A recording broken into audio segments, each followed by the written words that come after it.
Hello friends, तो कैसे हैं आप सब। स्वागत है आपका आज के हमारे इस व्लॉग में।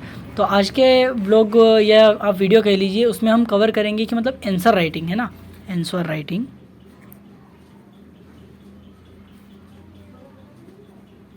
आंसर राइटिंग या जिसे आप हिंदी में उत्तर लेखन कहते हैं,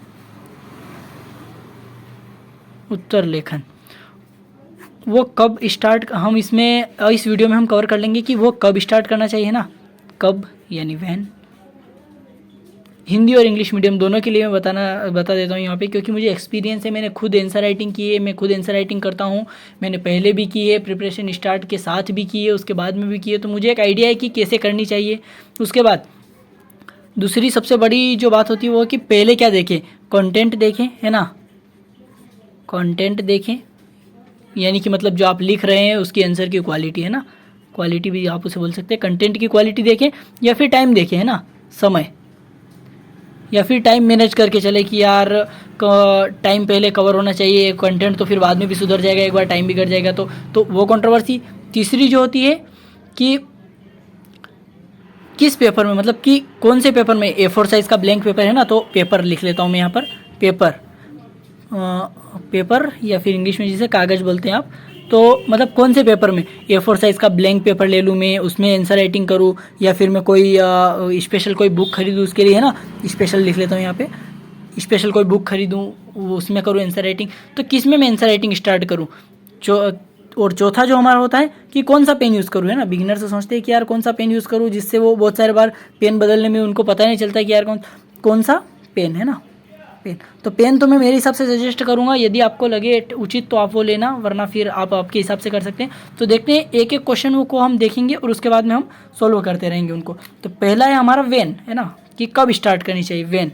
तो उसका जो हमें मिलेगा, तो मेरा बेसिक आइडिया ये है, क्योंकि मैंने पहले भी स्टार्ट की थी तो मेरी कंटेंट की क्वालिटी उतनी नहीं थी, और मैं न्यूज़पेपर भी पढ़ता था तो उतना कुछ समझ भी नहीं आता था।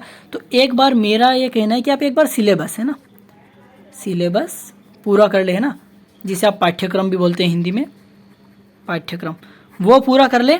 उसके बाद में आप स्टार्ट करें, है ना, देन स्टार्ट, देन स्टार्ट, है ना। तो उसके बाद में स्टार्ट करें, वो ये एक तो ये मेरा मानना है, क्योंकि अगर आप पहले से स्टार्ट कर दोगे तो आप कुछ समझ नहीं रहे हो और लिखने की कोशिश कर रहे हो तो पर्सनल ओपिनियन हो जाते हैं, और ओपिनियन बेस्ड क्वेश्चन कहाँ तक लिखोगे।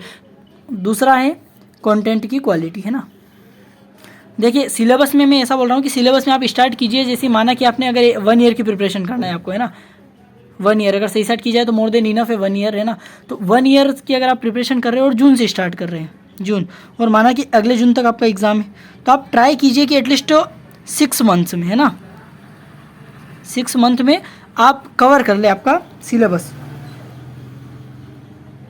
तो आपको प्री अगर आप 4 मंथ भी देंगे प्री के लिए, तो आपके पास 2 मंथ जो है ना, 2 मंथ वो बचेंगे आंसर राइटिंग के लिए। मतलब 2 मंथ में आप आंसर को अच्छा बढ़ा सकते हैं और अच्छा कुछ कर सकते हैं उसमें, क्योंकि अगर आप एटलीस्ट अगर 2, या मान लिया जाए कि 3 या 4, अगर 3 या 4 उत्तर है ना, 3 या 4 उत्तर भी अगर लिखेंगे डेली, तो आप अप्रॉक्स 2 महीने में 180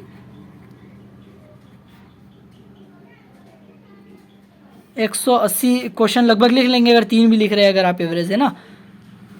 तो 180 क्वेश्चन एक बहुत बड़ी चीज़ है, या फिर अगर 4 लिखोगे तो 240, इतना क्वेश्चन आप लिख लोगे, और 180 या 240 क्वेश्चन लिखने के बाद आपके आंसर्स की जो क्वालिटी है वो बहुत ही अच्छी हो जाएगी। उसके बाद कंटेंट की क्वालिटी पर फोकस करें पहले, या फिर टाइम पर फोकस करें। ये भी होता है कि कंटेंट की क्वालिटी देखें पहले या टाइम देखें। तो मेरे हिसाब से ये है कि क्वालिटी देखो आप, क्योंकि अगर आप क्वालिटी से आंसर लिखना सीख गए तो आप फिर उसके बाद टाइम मैनेज करने जाओगे ना, तो आपकी क्वालिटी रिड्यूस थोड़ी बहुत ही होगी। वरना आप पहले ही अगर टाइम पर फोकस दोगे तो आपकी क्वालिटी आफ्टर अ टाइम बहुत ज़्यादा रिड्यूस हो जाएगी। तो आपको क्वालिटी पर पहले फोकस करना है, टाइम पर बाद में, क्योंकि क्वालिटी अगर आप एक बार करते जाओगे और अगर किसी चीज़ की क्वालिटी आ गई तो उसके बाद जो टाइम है वो बहुत कम लगना स्टार्ट हो जाएगा, और आपकी स्पीड भी बढ़ती जाएगी। और आप जैसे ही सोचोगे आपके पास क्वालिटी वाला कंटेंट ही आएगा, आपको पता रहेगा आपके माइंड को कि ये कंटेंट इतना इफेक्ट नहीं डालेगा जितना ये डालेगा, तो उसके लिए आपका माइंड क्विक रिस्पॉन्स करेगा, है ना। तो पहले कंटेंट की क्वालिटी पर ध्यान दो, उसके बाद टाइम पर ध्यान दो, है ना, ऐसे। उसके बाद पेपर।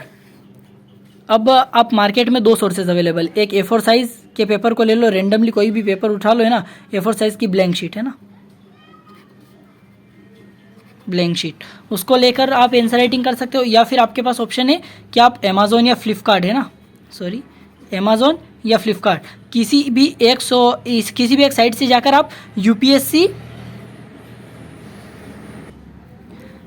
आंसर राइटिंग है ना, आंसर, सॉरी 1 सेकेंड, यहाँ पे लिखने में थोड़ा आ नहीं रहा है, आंसर राइटिंग कॉपी, ऐसा करके सर्च करोगे आपको सजेस्ट होगी, वहाँ से एक कॉपी खरीद लो और उसमें लिखो। तो ब्लैंक शीट तो मैं आपको रिकमेंड नहीं करूँगा, क्योंकि ब्लैंक शीट में क्या होता है कि ब्लैंक शीट बहुत बड़ी होती है, उसमें आप अगर लिखने जाओगे तो आपको पता नहीं चलेगा कि कितने वर्ड लिख पा रहा हूँ मैं, कैसे लिख पा रहा हूँ। इससे अच्छा है कि आप ये वाली बुक खरीद लें, उससे आपको क्या है कि यूपीएससी वाइज, उसमें जैसे यूपीएससी में पेपर बना होता है, जैसे मैं यहाँ पे बना के बता दूँ आपको, ये पेपर है ना, तो आपने देखा होगा कि कॉपीज़ में इधर भी लाइन खींची आती है, इधर भी आती है, तो सेम उसी प्रकार के पेज में आपको जो कॉपी मिल जाए उसमें और इतने से पोर्शन में लिखना होता है आपको, है ना।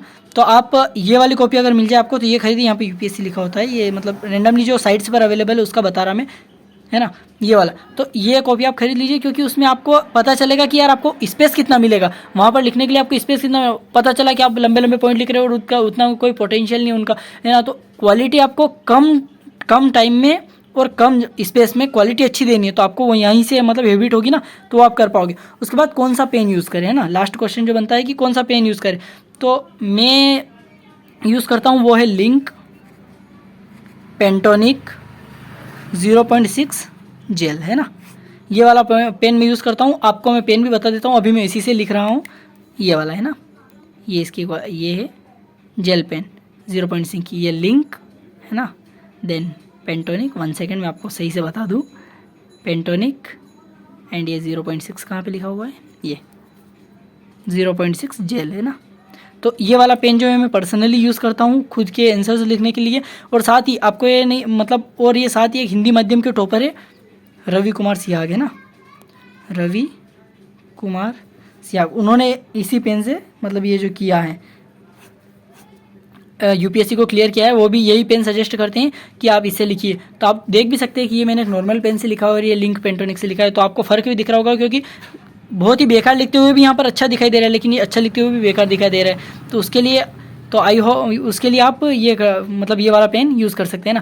तो ये थे 4 क्वेश्चन जो मेनली हर एस्पिरेंट के मन में आते हैं। तो आई होप आपको आंसर राइटिंग के रिगार्डिंग ये 4 क्वेश्चन आपको सोल्व करने में मैंने कुछ मदद की होगी। अगर आपको इस वीडियो से थोड़ी भी मदद मिली हो तो आप चैनल को सब्सक्राइब कीजिए और इस वीडियो को लाइक कीजिए, जिससे मुझे एक सपोर्ट मिले और मैं आगे भी ऐसे ही वीडियो आंसर राइटिंग के रिगार्डिंग आपके लिए लाता रहूँ।